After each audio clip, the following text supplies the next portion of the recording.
Hello guys, आप लोगों का स्वागत है आपके ही अपनी YouTube channel only for you with कमाल में।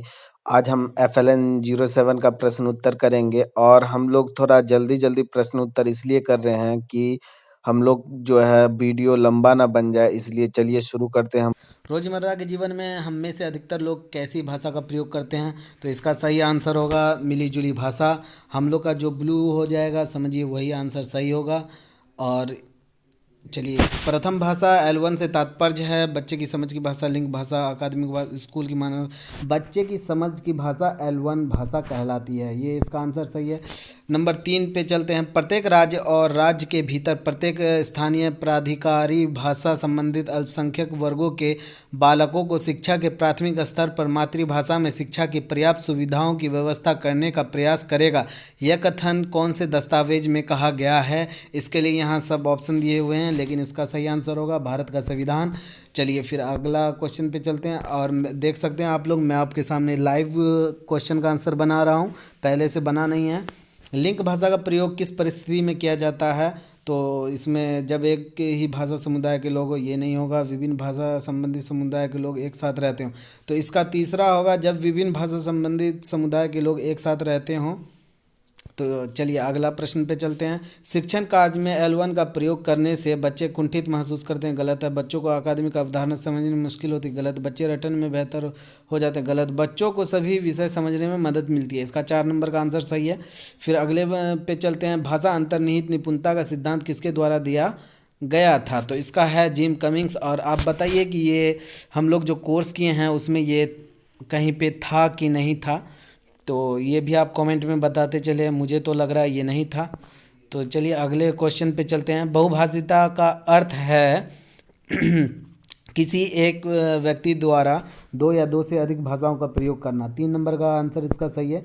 चलिए गलत कथन चुने। बच्चे की प्रथम भाषा की मजबूत नींव उसे अन्य भाषा सीखने में मदद करती है, गलत कथन हम लोग को चुनना है। मातृभाषा में अध्यापन से बच्चों को अन्य सभी भाषाओं को सीखने में कठिनाई होती है, ये है एक गलत कथन। मातृभाषा में अध्यापन से बच्चों को अन्य सभी विषयों को सीखने में कठिनाई होती है, ये गलत कथन है। तो चलिए अगले प्रश्न पे चलते हैं। कक्षा में दूसरी भाषा सीखने की आधारभूत शर्त नहीं है। आधारभूत शर्त क्या नहीं है? बच्चों को L2 का अधिक अनुभव देना, शुरुआत से ही L2 की शब्दावली लिखना, शुरुआत में ही L2 के आधारभूत शब्द भंडार विकसित करना। यह इसका 2 नंबर का आंसर सही होगा। चलिए फिर अगले प्रश्न पे चलते हैं। इथियोपिया के भाषा संबंधी मॉडल के अध्ययन से निष्कर्ष निकलता है कि मातृभाषा में अध्यापन से बच्चे गणित विषय में अच्छा प्रदर्शन करते हैं। मातृभाषा में अध्यापन से बच्चे ने सभी विषय में बेहतर प्रदर्शन किया, इसका 4 नंबर का आंसर सही है। तो दोस्तों, मैं जल्दबाजी के चक्कर में सब क्वेश्चन नहीं पढ़ रहा हूँ, तो इसीलिए आप लोग क्षमा करेंगे हमें। और जो मेरा ब्लू हो जा रहा है वही आंसर सही है, आप उसको ही आंसर सही मान के चलें। इनमें से कौन सा वाक्य राष्ट्रीय शिक्षा नीति 2020 के अनुसार नहीं है? इसका ये है, कम से कम 5वीं तक की पढ़ाई बच्चों की भाषा में ही होनी चाहिए, ये राष्ट्रीय शिक्षा नीति 2020 के अनुसार नहीं है। शिक्षा भाषा शिक्षण से जुड़ी भ्रांति क्या है? जितनी छोटी उम्र में बच्चों को अपरिचित भाषा में पाठ्य पुस्तकें पढ़ने के लिए देंगे, बच्चे वह भाषा उतनी जल्दी ही सीखेंगे, ये वाला आंसर सही है, इसका 4 नंबर का। असम में चाय के बगीचों में काम करने वाले आदिवासी समूह के बीच की भाषा को कह सकते हैं लिंक भाषा। चलिए अगले प्रश्न पे चलते हैं। भाषा की जनगणना 2011 के अनुसार भारत में कुल कितनी मातृभाषाएं बोली जाती है? 1369 भाषाएं हैं, मातृभाषाएं हैं। चलिए फिर अगले प्रश्न पे चलते हैं। बहुभाषी शिक्षण पद्धति की विशेषता नहीं है बच्चों की भाषा का कक्षा में भरपूर प्रयोग करना, कक्षा में किसी एक भाषा का प्रभुत्व होना, इसका 3 नंबर का आंसर सही है। बहुभाषी शिक्षण पद्धति की विशेषता नहीं है कि किसी भी कक्षा में किसी एक भाषा का प्रभुत्व हो। चलिए अगले प्रश्न पे चलते हैं। ज्ञान के सृजन के लिए किस भाषा का पुल आवश्यक है? परिचित भाषा का। चलिए अगले प्रश्न पे चलते हैं। इनमें से मिश्रित भाषा का उदाहरण नहीं है, तो इसमें होगा शिक्षक L2 में बोलते हैं और बच्चे L2 में जवाब देते हैं, यही इसका सही आंसर होगा। चलिए अगले प्रश्न पे चलते हैं। प्राथमिक स्कूलों में लगभग 25% बच्चों को आरंभिक वर्षों में गंभीर चुनौतियों का सामना क्यों करना पड़ता है? स्कूल में बुनियादी सुविधाओं का ना होना, बच्चों के घर से विद्यालय की दूरी का अधिक होना, घर की और स्कूल की भाषा में अंतर होना, पालक का बच्चों को स्कूल में न भेजना। इसका 3 नंबर का आंसर सही है, घर की और स्कूल की भाषा में अंतर होना। चलिए अगले प्रश्न पे चलते हैं। आरंभिक वर्षों में बच्चों की शिक्षा का माध्यम उनके घर की भाषा की ही होनी चाहिए, क्योंकि भाषा पढ़ने और लिखने का आधार है, भाषा अधिक अंक अर्जित करने का आधार है, भाषा सोचने समझने व सभी विषयों को सीखने का आधार है, भाषा बोलने और सुनने का आधार है। तो इसका 3 नंबर का आंसर सही है। कमला जी कक्षा 2 के बच्चों को हिंदी सिखाना चाहती है, उन्हें अपनी कक्षा में निम्न में से कौन सी रणनीति अपनानी चाहिए? कक्षा में केवल हिंदी भाषा का प्रयोग करना और बच्चों की भाषा का को कक्षा में कम से कम जगह देना, ये गलत है। हिंदी भाषा में बड़े और जटिल वाक्यों से पढ़ने से अभ्यास करवाना, ये भी गलत है। हिंदी भाषा का प्रयोग पूरी तरह से बच्चों की हिंदी समझने के स्तर के अनुसार होना चाहिए, ये आंसर सही है। चलिए अगले प्रश्न पे चलते हैं। तो हम लोग का ये देख सकते हैं आप 20 क्वेश्चन हो गया और 20 हम लोग आंसर भी दिए, स्किप 0 किए हैं। तो देखते हैं सबमिट करके हम लोग का कितना आता है। तो हम लोग 3 सेट बनाएंगे। हम लोग का एक प्रश्न जो है कोई गलत हो गया है, तो आप लोग क्षमा करें, और कौन सा मेरा प्रश्न गलत हुआ है वो आप कमेंट में बताएं। चलिए अब हम नेक्स्ट फिर से बनाते हैं। हम लोग को 3 प्रयास मिलता है, हम लोग तीनों प्रयास अपना पूरा एंजॉय करेंगे। चलिए अब हम दूसरा सेट शुरू करते हैं। आप लोगों ने देखा कि मेरा पहला सेट में 20 में से 19 सही हुआ है, और हम लोग लाइव कर रहे हैं तो एक आध दाबने में मिस हो सकता है, और आप लोगों को बताना है कि कौन सा जो है मेरा क्वेश्चन गलत हुआ है, उसको कमेंट में आप लोग बताएं। और हम लोग सब कोई अब दूसरा सेट देखते हैं, और मैं हमेशा ही लाइव ही दिखाऊंगा क्योंकि मैं पहले से बना के नहीं रखता हूँ, और हम लोग इसी में एंजॉय करेंगे। चाहे कोई 20 का 20 करे तो करे वो दूसरा का देख के, लेकिन मैं 20 का 20 हो जाएगा तो अपने ही से ही होगा, लेकिन मैं दूसरे का नहीं देखूंगा। चलिए इसमें से शुरुआत करते हैं। इनमें से शोधकर्ता वुल्फ का कथन है, शिक्षा में भाषा ही सब कुछ नहीं है, लेकिन भाषा के बिना शिक्षा में सब कुछ कुछ भी नहीं है। बहुत ही अच्छा कथन है। और अगले प्रश्न पे चलते हैं। निम्न में से कौन सा बच्चा सबसे अधिक मुश्किलों का सामना करेगा? शबाना, जिसके घर की भाषा अंग्रेजी और कक्षा में भी अंग्रेजी भाषा में पढ़ाई जाती है। रमेश, जिसके घर और समुदाय में सब भोजपुरी बोलते हैं और कक्षा में अंग्रेजी भाषा का प्रयोग होता है। दीपक, जिसके घर की भाषा संथाली और बाजार में हिंदी भाषा सुनने के कुछ अनुभव मिलते हैं और कक्षा में हिंदी भाषा में पढ़ाई होती है। कमला, जिसके घर की भाषा वागड़ी और कक्षा में वागड़ी एवं हिंदी भाषा का मिला जुला प्रयोग होता है। इसमें होगा 2 नंबर का आंसर। जो चलिए अगला प्रश्न पे चलते हैं। कमला जी कक्षा 2 में के बच्चों को हिंदी सिखाना चाहती है, उन्हें अपने कक्षा में निम्न में से कौन सी रणनीति अपनानी चाहिए? और ये हम लोग पिछले सेट में बनाए थे, तो होगा इसमें हिंदी भाषा का पूरी तरह से बच्चों की हिंदी समझने के स्तर के अनुसार प्रयोग करना। चलिए अगले प्रश्न पर चलते हैं। ज्ञान के सृजन के लिए किस भाषा की आवश्यकता होती है? परिचित भाषा, ये भी हम लोग के पिछले सेट में था। चलिए अगले प्रश्न पे चलते हैं। सीखने की प्रक्रिया में ज्ञात से अज्ञात या परिचित से अपरिचित की ओर बढ़ना चाहिए, यह बात आई है एनसीएफ 2005 में। चलिए अगले प्रश्न पे चलते हैं। बहुभाषिता का अर्थ है कि किसी व्यक्ति का 2 या 2 से अधिक भाषाओं का प्रयोग करना, ये भी पिछले सेट में था ही। चलिए अगले प्रश्न पे चलते हैं। भाषा के कारण क्षति उठाने वाले बच्चों में कौन शामिल नहीं है? अंग्रेजी माध्यम में पढ़ने वाले बच्चे, जिनके घर में अंग्रेजी भाषा का माहौल है। अनुसूचित जनजाति वर्ग के बच्चे जो हिंदी में पढ़ते हैं। बच्चे जिनकी भाषा लिखित रूप में पर्याप्त रूप से विकसित है पर शिक्षा के माध्यम के रूप में उपलब्ध नहीं है। ऐसे बच्चे जो राज्य सीमा क्षेत्रों पर रहने के कारण किसी अन्य भाषा में पढ़ते हैं। तो इसमें है कौन शामिल नहीं है, कौन क्षति नहीं उठाता है? तो ये इसका पहला आंसर सही होगा। चलिए अगले प्रश्न पे चलते हैं। बहुभाषी शिक्षण पद्धति की विशेषता नहीं है, तो इसका ये भी पिछले वाले पैटर्न में था ही, पिछले सेट में था ही। किसी कक्षा में किसी एक भाषा का प्रभुत्व होना, और मैं जिसका भी बोल रहा हूँ कि ये पिछले सेट में था, तो आप वो नहीं लिखिए, तो आप लिखने से बच सकते हैं। चलिए अगले प्रश्न पे चलते हैं। राष्ट्रीय शिक्षा नीति 2020 मातृभाषा के प्रयोग के बारे में क्या बताती है? छोटे बच्चे अपनी मातृभाषा के माध्यम से बेहतर रूप से सीखते हैं, ये सही बात है। कक्षा 2005 के बाद केवल स्कूल की भाषा का प्रयोग किया जाना चाहिए, ये गलत है। बहुभाषी शिक्षण से बच्चे शिक्षण अधिगम प्रक्रिया में पूरी तरह से भाग नहीं ले पाते, ये भी गलत है। बच्चों के पढ़ने लिखने की शुरुआत स्कूल की भाषा में ही होनी चाहिए, ये भी गलत है। तो इसका पहला नंबर का आंसर सही है। चलिए अगले प्रश्न पे चलते हैं। शिक्षण कार्य में L1 का प्रयोग करने से बच्चों को अकादमिक अवधारणा समझने में मुश्किल होती है, ये गलत है। बच्चों को सभी विषय समझने में मदद मिलती है, ये सही है। बच्चे रटने में बेहतर हो जाते, गलत है। बच्चे कुंठित महसूस करते हैं, तो इसका 2 नंबर का आंसर सही है। चलिए अगले प्रश्न पर चलते हैं। प्राथमिक स्कूलों में लगभग 25% बच्चों को आरंभिक वर्षों में गंभीर चुनौतियों का सामना क्यों करना पड़ता है? स्कूल में बुनियादी सुविधाओं का न होना, घर की और स्कूल की भाषा में अंतर होना, ये सही है आंसर। ये भी पिछले हम लोग के सेट में था, तो आप इसको नहीं लिखिए, अवॉइड कर सकते हैं। चलिए अगले प्रश्न पे चलते हैं। UDIAS के अनुसार भारत के स्कूलों में शिक्षण का माध्यम कितनी भाषाएं है? 36 है, ये लोग आप लोग याद कर लें। चलिए गलत कथन चुने। आरंभिक वर्षों में बच्चों को स्कूल की अपरिचित भाषा सीखने के लिए उनके घर की भाषा का सहारा लिया जाना चाहिए, ये तो सही है। बच्चे की प्रथम भाषा की मजबूत नींव उसे अन्य भाषा सीखने में मदद करती है, ये भी सही है। बच्चे अपनी भाषा में सोच विचार के कौशल सीख लेते हैं तो उन्हें दूसरी भाषा में भी इस्तेमाल कर सकते हैं, ये भी सही है। मातृभाषा में अध्यापन से बच्चों को अन्य सभी विषयों को सीखने में कठिनाई होती है, ये गलत है। तो चलिए अगले प्रश्न पे चलते हैं। रोजमर्रा के जीवन में हम में से अधिकतर लोग कैसी भाषा का प्रयोग करते हैं? तो हम लोग मिली जुली भाषा का प्रयोग करते हैं, ये भी हम लोग के पिछले सेट में था, तो आप इसको भी अवॉइड कर सकते हैं। चलिए अगले प्रश्न पे चलते हैं। कक्षा में दूसरी भाषा सीखने की आधारभूत शर्त नहीं है, ये भी हम लोग के पिछले सेट में था। शुरुआत से ही L2 की शब्दावली लिखना। चलिए देखते हैं अगले प्रश्न पे चलते हैं।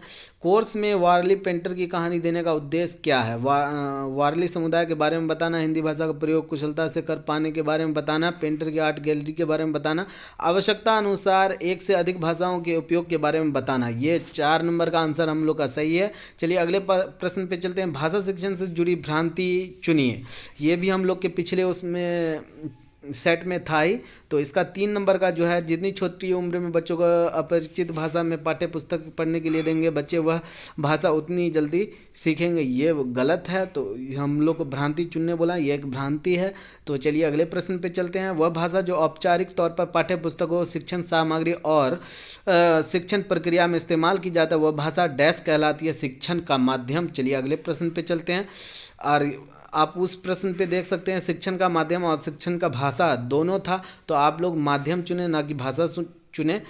ज्ञान के सृजन के लिए किस भाषा का पुल आवश्यक है? तो इसके लिए है परिचित भाषा, ये भी पिछले सेट में था, तो आप इसको भी अवॉइड कर सकते हैं। चलिए अगले प्रश्न पे चलते हैं।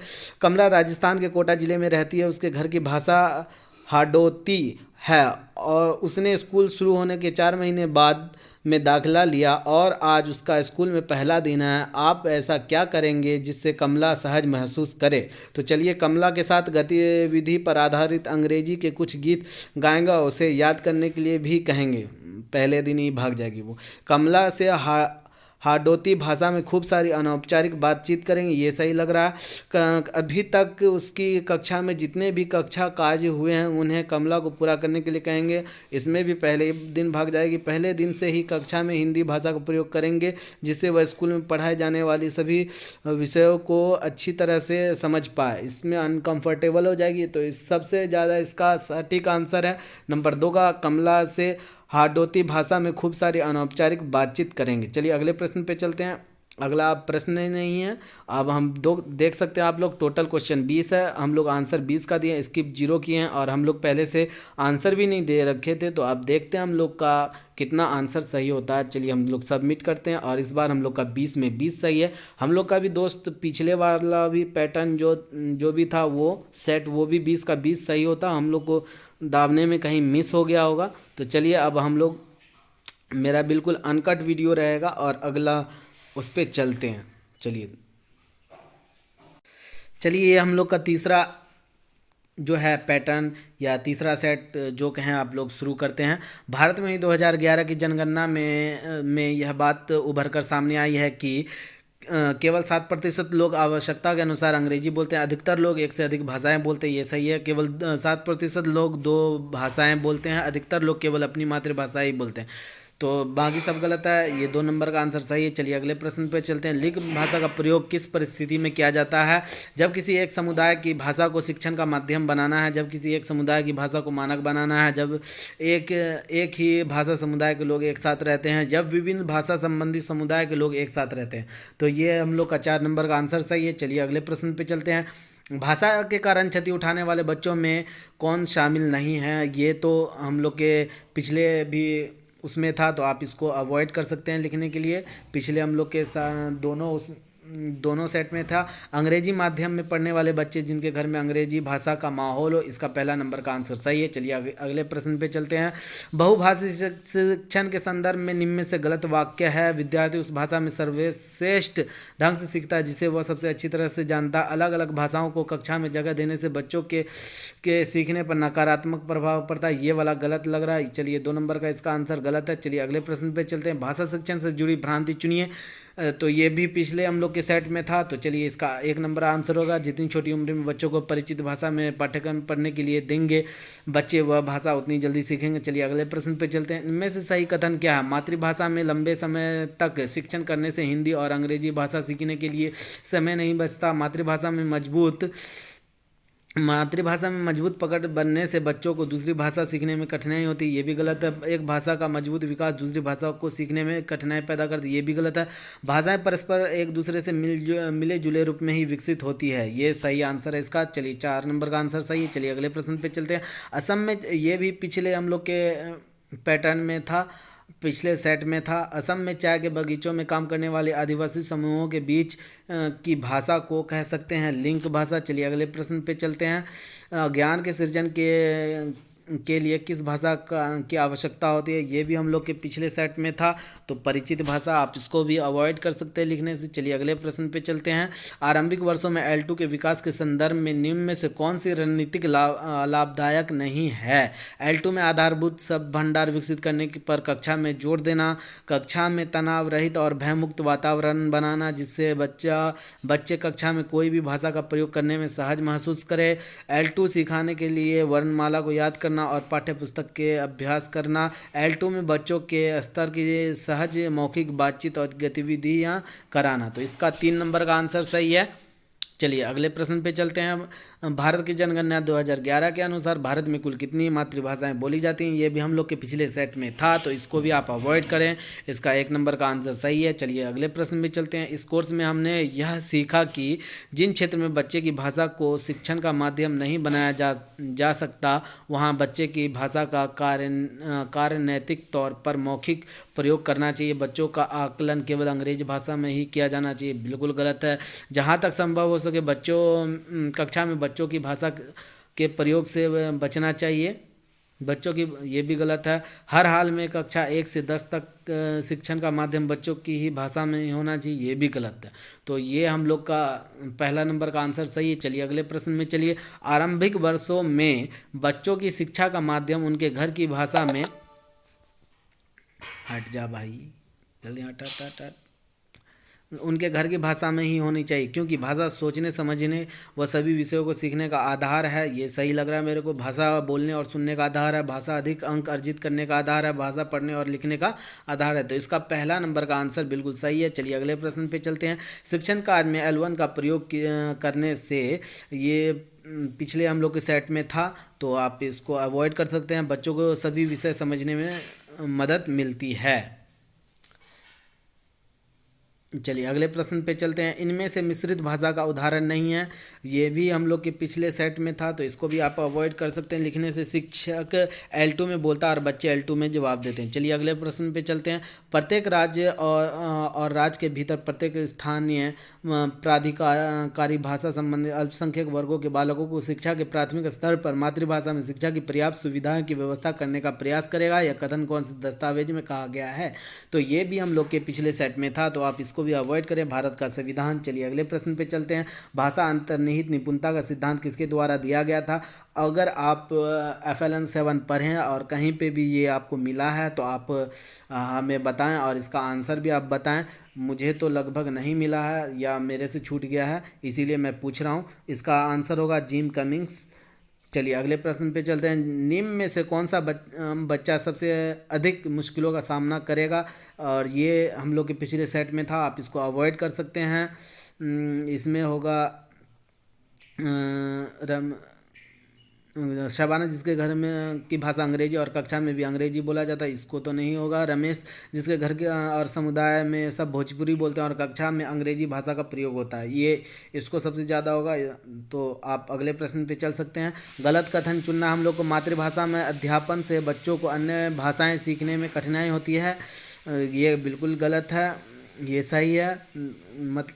बच्चे अपनी भाषा में सोच विचार के कौशल सीख लेते हैं तो उन्हें दूसरी भाषा में भी शामिल इस्तेमाल कर सकते हैं, ये सही है। आरंभिक कक्षा में बच्चों को स्कूल की अपरिचित भाषा सीखने के लिए उनके घर की भाषा का सहारा लिया जाना चाहिए, ये सही है। बच्चे की प्रथम भाषा की मजबूत नींव उसे अन्य भाषा सीखने में मदद करती है, ये भी सही है। पहला नंबर हम लोग का गलत है, इसको हम लोग चुन लेते हैं। चलिए अगले प्रश्न पे चलते हैं। कोर्स में वारली पेंटर की कहानी देने का उद्देश्य है, इसका भी आप लोग को मेरे पिछले सेट में देख चुके हैं, तो आप इसको भी लिखने से अवॉइड कर सकते हैं।